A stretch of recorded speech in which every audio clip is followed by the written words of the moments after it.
right, so sculpin, they're pointy, they're ugly, they're not so pretty looking, but they're really tasty. Sculpin's one of the unique fish that you're going to find here at Catalina Offshore Products, and you're not going to find it at any other fish market. All right, so first things first, we've got a bunch of spikes on this here fish.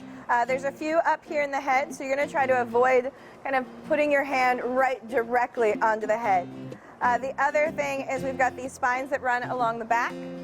What I like to do is just take a pair of scissors, come right along the back, and just cut these out. Once I have those spines removed, I'm then going to go to the ones that lay here on the belly. And then the last thing I'm going to do is the last set right here.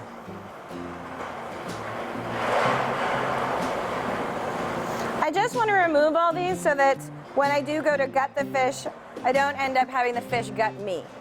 So I'm just going to work my way up the fish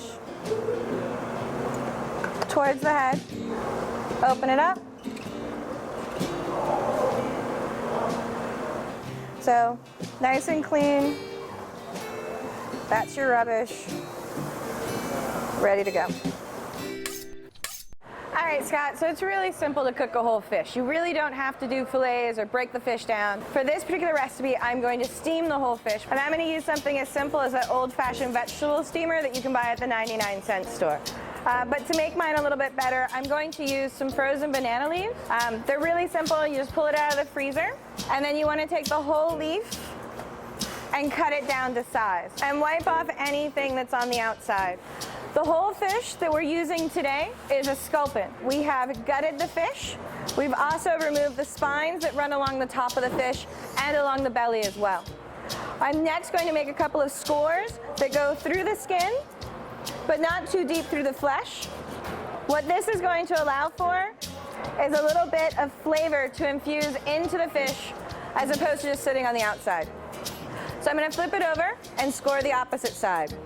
We're going to stuff the cavity with a bit of lemongrass, ginger, and cilantro stems. For the lemongrass, I want to cut it into smaller pieces. For the center cuts, which has the most amount of flavor, I take the back of my knife and I break it up just a little bit.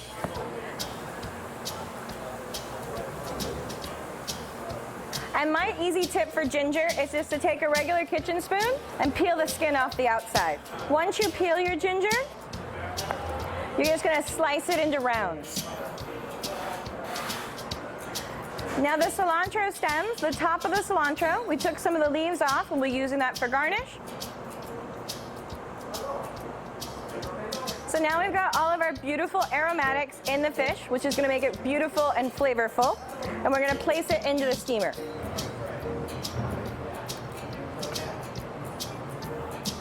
So we've now had about 12 to 15 minutes, depending on the size of your fish. Place it right onto our platter.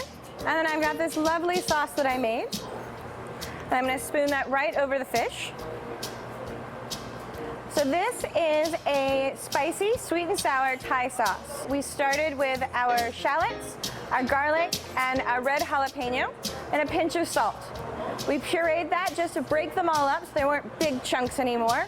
I then added into that fish sauce, lime juice, and grated palm sugar. We added that in, pureed it to make kind of a loose paste, and then we add in cilantro. We'll season with a bit of salt and pepper, and then we can always add more sweet, sour, or salty as we'd like. I like to thoroughly coat the fish in sauce. Once I have the sauce all over the fish, I'm of course going to garnish with that remaining cilantro that we talked about. And then of course some lime wedges. The lime wedges work as a beautiful garnish, but it's also really nice to have that fresh citrus with your fish. So whether it's this ugly sculpin, small striped bass, freshwater fish, saltwater fish, any real catch of the day will work for this.